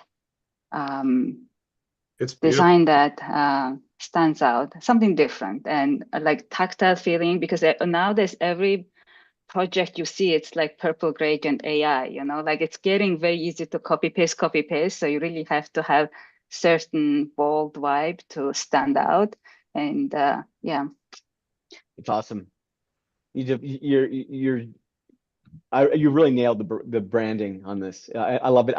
I love the CS at the end. It sort of just kind of calls out, computer science, and it has sort of the feel Yeah. of the kind of continual structure. It's nice. You did a great job. Thank you. All right. We're in the final stretch here. Anything anyone wants to discuss, debate, this show, demo? This is your chance. Benza, you and Dury need to know each other, by the way. And we do our marketing Absolutely. calls you should join our marketing calls. They're on Tuesdays at 11 a.m. Eastern. We would love to have you part of that. Yeah, we started chatting with Duri a year ago because Okay. of the design interest. Absolutely. Yeah. All right. Awesome. Rob, Okay, how's it going? Oh, sorry, go ahead. Yeah, I was just going to say we've added onto the site the CB radio thing, which is essentially if you've got something to say, give us your voice. So just you can leave us a little video. If you don't want to do a video, you can type. We've got a few questions on there. In particular, if you want to be our guest and you want to present on our Hackerspace, go there. You'll see Robert asks you the framing questions. And that way we can group it with other talks and things of interest. So yeah, nice work. /community/CB radio, or you can navigate. It's the first thing on the community menu. Yeah, and you see a picture of Martin here, looking good. Keep the conference and Matt, nice work. Thanks for putting that together for us. 10-4. Thanks. Yeah, looking Absolutely. good. So yeah, sign up for take a look at that. I gotta fix the link to the agentic or the AI hacker space. Zoom? I guess it's wrong. I'll fix that later. Sorry about No, that. I already fixed it. I already fixed Okay. the roof. Yeah. See, you can see the style. It's cool. I think it's looking good, and Matt's been really finessing it nicely. It's coming along nice. Yeah. Looking good. 2026. All right. I'm just a quick update on my travel, by the way. I'm skipping Dubai. I might have tried to pack too much into one trip. So, but I'm going to Bangalore. I think I have a lead on space in Bangalore. I don't know. I got to ping Craftsman and see how he's doing, but he said he might come and help. And so I've got a space at the Marriott in Bangalore for if we want to do a meetup, decent sized space, probably fit around 80, fit between 50 to 80 people, I would say. And a lot of folks out of Bangalore in particular, part of our crew. So might be worth trying to get that going. I might do a post on that or something. Yeah. We're also looking for a new space in Toronto. Is that true, Rob? Yeah, but we have a line on Northeastern, so that looks like a pretty promising new space for us, which is downtown and convenient. David Grattan had made an introduction, so I'm just working out the details of that. But good. yeah, but otherwise, yeah, we'd be open to it.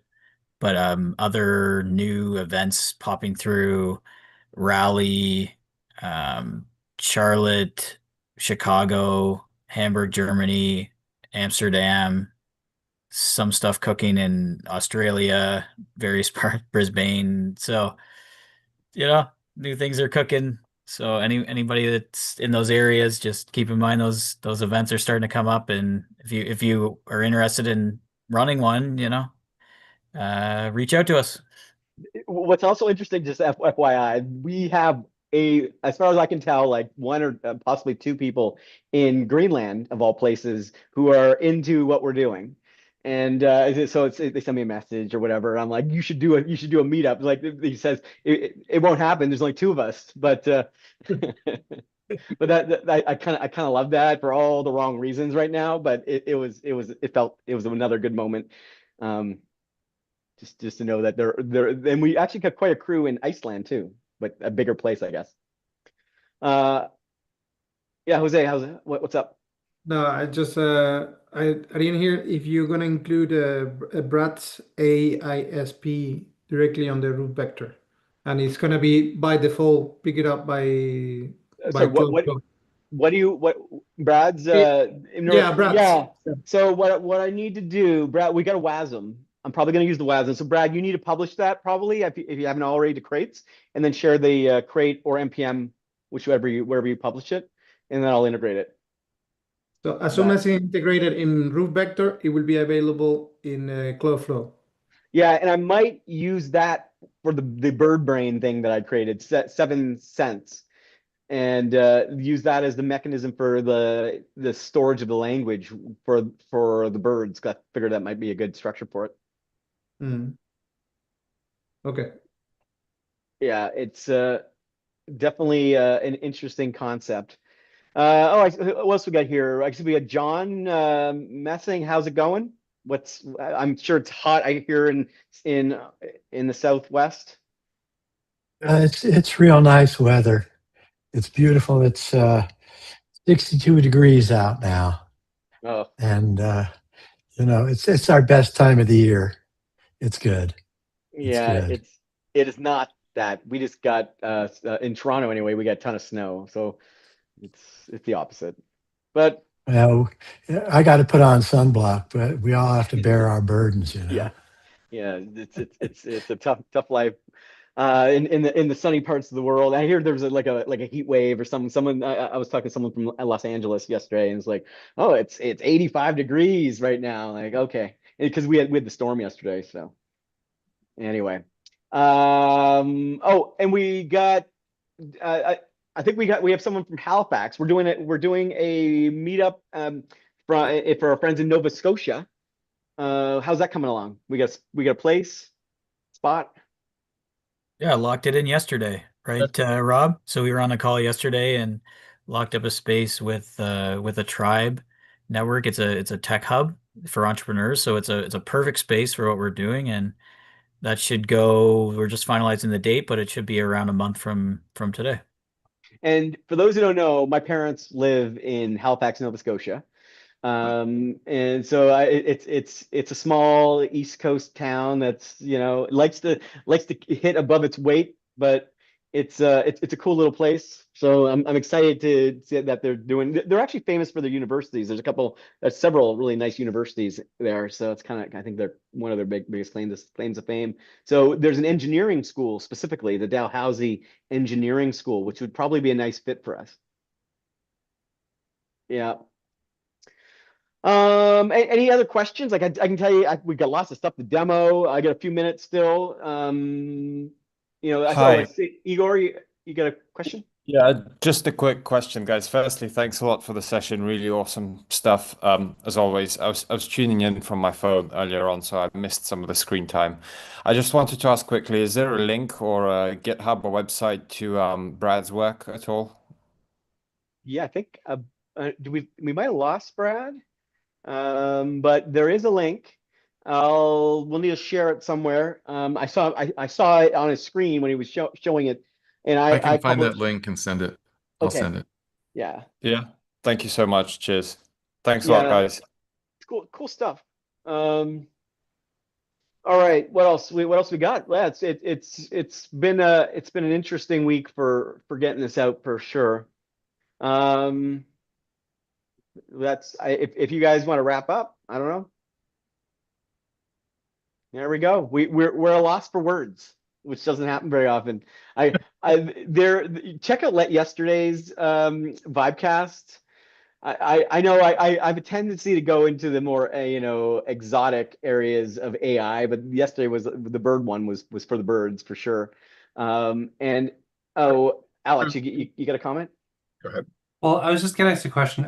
We're always building new stuff. One of the things that I'd be curious and I'd be willing, I know that lots of people are always asking about how to use Cloudflow in terms of like different people.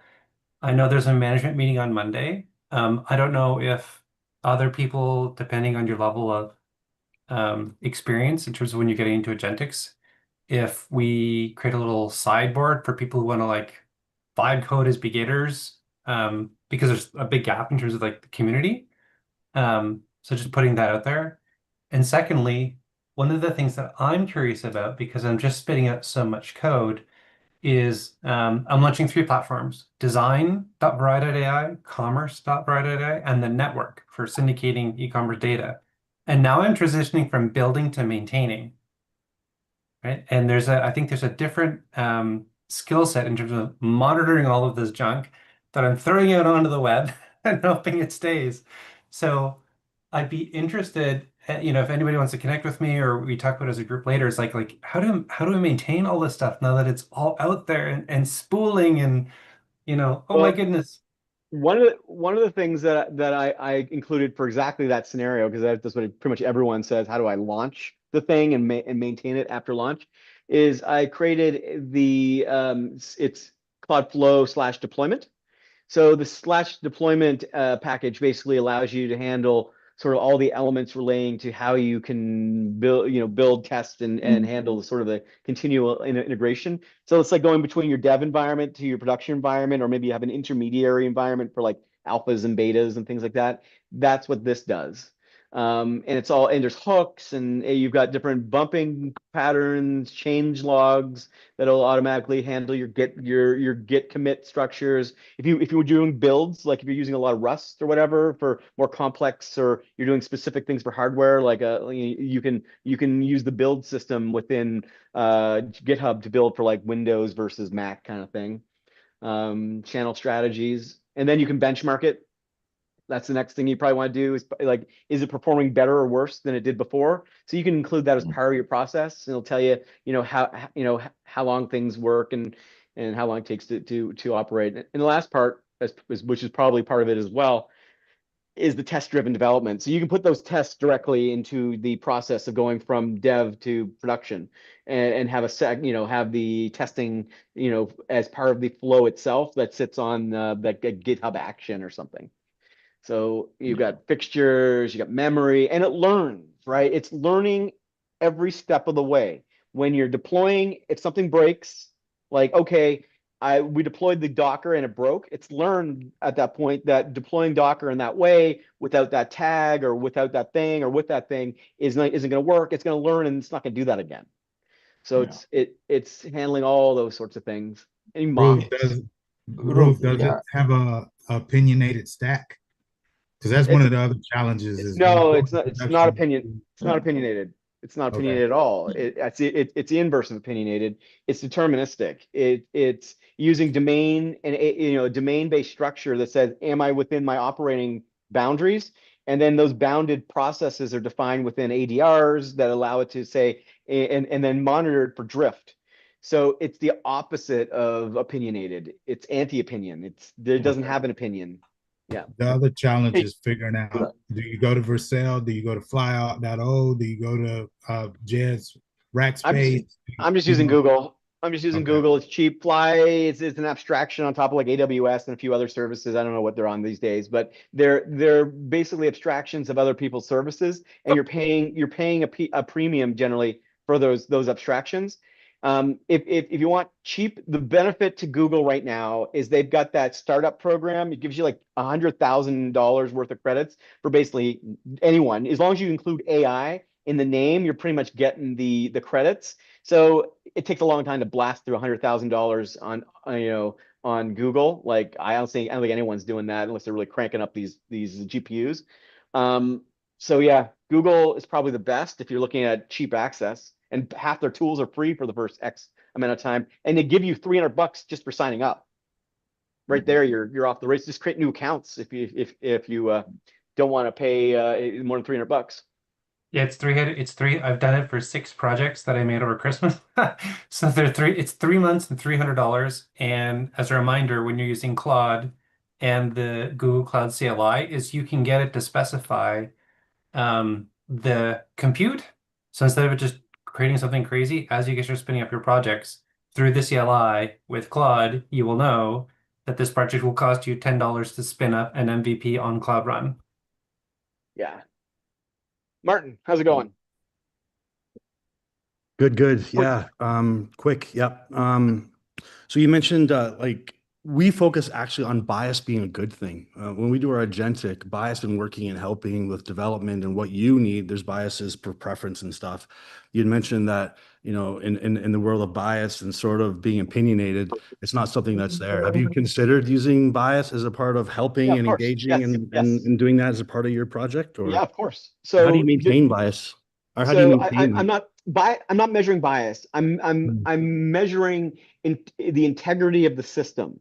So what I'm doing is I'm using the min-cut algorithm that is the sort of my anti-pattern that doesn't look at what it is. It looks at what it isn't, and then measures the likelihood of breakage within it. Are you Now, talking when about you vector-based inference matching? yes, I'm using attention exactly. Mhm. So I'm using a custom-built transformer that allows me to understand essentially an inverse look at the problem, and then understand based on the inverse of the problem the most likely path to solve that problem. And what the breakthrough in that particular approach came about a month ago when I was able to suddenly do dynamic min cut. So now I'm able to adjust in real time as the flow of information changes without having to recalculate the entire Yeah. simulation or Yeah. network structure, topology, swarm, whatever. So that goes from literally before it would have been like several seconds to do that on a decent sized bit of information to instantaneously, and it's deterministic. So the bias in the way that I look at it is drift. It's drifting from what its intention is. Now, the problem with intention, when your input is language, back to Brad's problem, language can be reinterpreted in many different ways, which inherently creates bias and opinion, which for many things doesn't work, but for certain things it works great. Like, give me an article, I want opinion. Figure out the best way to solve the problem, and I don't have the answer. An opinion makes a lot of sense. But for things that are deterministic, is it better? Is it worse? Does the math work? Doesn't it? Is the signal better than it was yesterday? I don't need it. I don't need opinion. I need mathematical Do determination. you treat hallucinations and drift differently in the I way get you no. manage your I don't get. computations? I don't get hallucinations. It's because my system is mathematically based. I don't get the hallucinations are a byproduct of the LLM and the probabilistic output of it, right? It's saying what is the most likely word and sentence, and how does that relate to the paragraph or what came before or what's coming after? That's probabilism, and you're never going to get a absolute when it comes to things it doesn't know. It's just going to give you the most probabilistic answer, even when it doesn't know it. And you can do hacks like RAG and various forms of reasoning within the model, but ultimately you're never getting rid of the absolute hallucination. Now with mine, I'm using mathematical equations starting at a latent space, a vector space hyperbolic, and a graph implementation of that's all deterministic and based purely on mathematics. The most simple way to describe it is math doesn't lie, right? Yeah. I just you're on the same page as me. I just posted 3 white papers we drafted on mathematical computations pre-LLM query.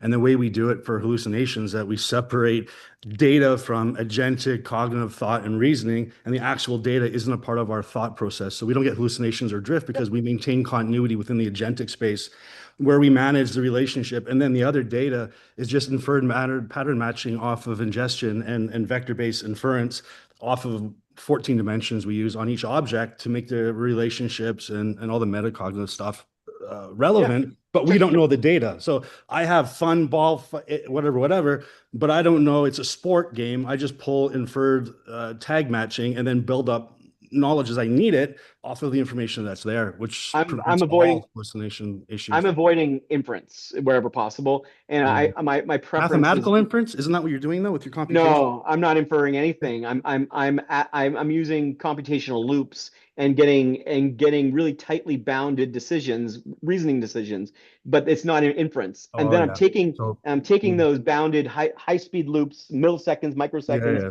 depending on what I'm doing, nanoseconds, yeah, causal effect. yeah. What's happening, and what will happen, combining those into millions or billions of agents, if you will. Now, when people are like, oh, an agent needs to represent a person or whatever, no, they don't.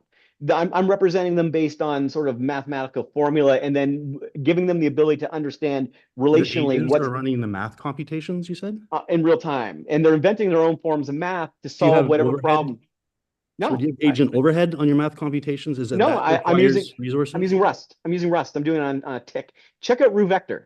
That's how the system works. And it basically uses very tightly constrained mathematical equations to create very tightly bounded concepts and then share those with every other agent in the proximity that benefits them as well, or they disregard it. Yeah. No, that's great.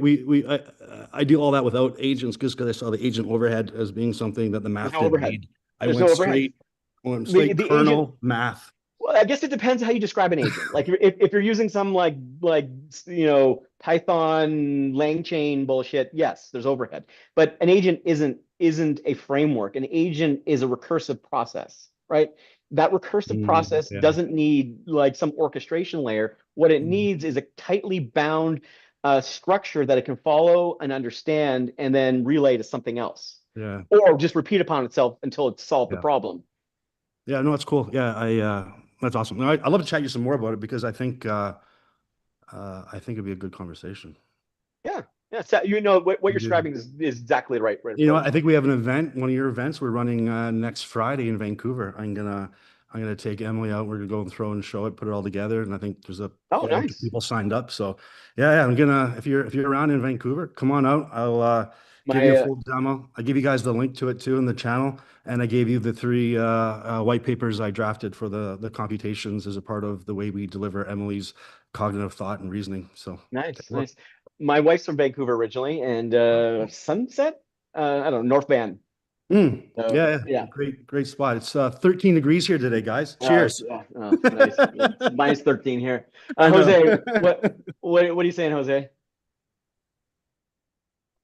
Yeah, sorry, it's not that interesting like you were talking about. I just I remember Moodshot is the name of the guy. For what?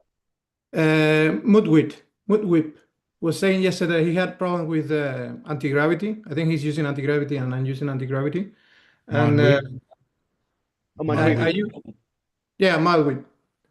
And then the problem with anti-gravity is they are limiting the tools that you can use via MCP. So I found a way to route. It's like a router. So I now organize Cloudflow. Use the CLI. Use the CLI. It works just fine. Yeah, and but the biggest. Yeah, the problem is the 175. The problem is the 175 MCPs. No, you don't need to use it. You don't need to use MCPs. Use the CLI. It's faster. It works fine. The CLI is all you need. And point it at the Claude.md file. Call it agent.md, and you're good to go. Well, there's a way around. Okay, but I just found it out. Well, show us the way around. I mean, it's a routing. It's a proxy mode. Basically, organize all the packages from Cloudflow and in a structured way. So from 170 something that you have available, it created 10 groups, and each one of them is routed. So now I have just I can fix that. I'll fix that. I'm gonna integrate that as a feature. What I will do, I will create a argument that will allow my MCP to segregate and group the different MCP tools, and then you can selectively enable different groups of MCPs. Actually, it's pretty good. Actually, it's pretty good.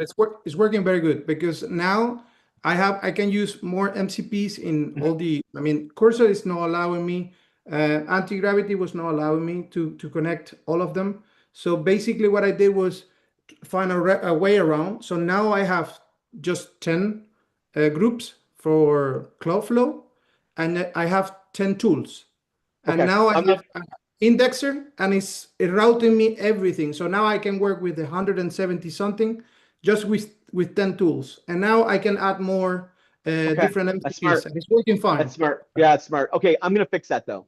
Yeah, I can send you what I have, and you yeah, can work on that. send it over. I will I will implement that. I can push that out probably this afternoon. And that I didn't realize I don't use anti-gravity that much, but well, I tried it. Well, I use the CLI, but this will solve that problem. And yeah, that's a good idea. I'm on it. I'm on that. Thanks for bringing. I'll send you what I have. But otherwise, it's working okay for you. It's working fine. It's working fine. Yes. It's pretty. It's cool. I think maybe it's cool for me anyway. It seems to be an improvement. I think we need to figure out how to do a benchmark on it or something. But I can build anything. If that says something, but I could build anything with the last version too. I think it's just better at building anything. Run human eval against it. Yeah, we could do that. You know what we need, Guy? We need like an eval team, like dedicated to benchmarks and optimization of the work, like that we're doing collectively here. I think that's like an agent that lives and finds the best evaluations and then runs them automatically for you and updates the results. Like a CI/CD pipeline, you think? Like a continuous agent. Like one that I'm going to run on my little cognitive box here? Yeah, that's like a great. All right. Yeah, I think so. It would work. Yeah. Yeah. Matt, what's up? Yeah, I was going to ask Jose his opinion on anti-gravity versus Claude, but what you mentioned around the eval team. So folks that are moving into their tools like me, I'm still moving in, getting comfortable with a workflow. I don't want to even consider switching yet. So Claude is still relatively new for me. So then now everybody's talking about anti-gravity. So that context switch is a big jump for me. So yes, it would be great to know when it's worth that. For me, it's worth. You can have a pro account for 20 euros, and I'm getting all the models from Gemini, and I'm getting Opus and Sonnet 4.5, and for 20 euros, and I haven't reached the limits yet, and I'm pushing it. And with Cloudflow, I have to touch the grass like every 2-3 hours. So yes, it's worth it, definitely cheaper, and you have a lot of features that are working just fine. So I think it's worth it. Okay. Give it a try. Yeah. But it sounds like it's worth taking a look at. I've got the swarm on it, so we'll see how that goes. Again, if you're using Cloudflow with anti-gravity or anything, and you're looking to save a few bucks, you could just use it as a sort of supplement to whatever service you're using and tell it to use a local model. And if you do that, then it's not gonna increase any costs. It'll just use the local LLM, and that's cheap and free. So most things don't need that level of intelligence. And to be honest, if you're using a decent Gwen model right now, you're not even gonna really notice the difference. It's basically just as smart for most things. And if there's a problem it just can't solve, which I doubt, then have a little rule that says go use Gemini when you can't solve it or something. But yeah, that's the way I would probably handle it. And again, the other thing I would suggest with any of these tools is again, whether it's mine or somebody else's, ask the system about this itself. If the system, even if it doesn't do a good job of asking or understanding itself, you can always, like, if it's an npm package, point it at the node modules folder and say, tell me everything I need to know about the inner workings of Claude code. How do you think I figured out how to integrate my stuff so well in the Claude code? I got the system to sort of inspect itself and then optimize itself for itself. John, what's up? How you mentioned earlier to put a command into Claude to start Claude Flow and just ask it questions. Does the same thing work with Gemini? I mean, how does that work? It does. And I do that for pretty much any of these systems. Like I ask the system about itself. What are your features? What are your tools? How do you work? How do you think? Whatever. And then at which point I will integrate my stuff, right? Because I got my own thinking models and knowledge and memories and whatnot. And then I'm like, here, can you integrate this with that? And then I've now, my system has now infected the underlying LLM, and it knows me and it knows itself, and I'm off to the races. And do you just install the Gemini CLI and that's it? You don't know, well, depending what you're doing, the antimatter is a IDE. It's basically a kind of version of VS Code that's optimized for sort of running by itself. And you can get the same general approach if you want using like VS Code, if you use VS Code Web, and then you can use the Claude browser extension, and then you get the Claude browser extension to just manage the VS Code, and it'll just run forever or whatever. That's basically doing the same thing. The benefit of that is you can use the Rue code, I guess is what they called themselves back in the day, and augment and other sort of VS Code style extensions and user interfaces. So it's doing the same thing as antimatter. Thanks. It's cool. Yeah. Oh, Jose, you're saying something? Yeah, sorry. Yeah, I was mute. Sorry, I have too many questions today. I'm gonna have to run in a minute here, actually. I know that you have something on your GitHub. You have something that improve the prompts. So if you mix that with Brad's, couldn't that improve the results every time we prompt? It will automate the process of. Oh, you're talking my dspy.ts. Yeah, I've got that. It already does that.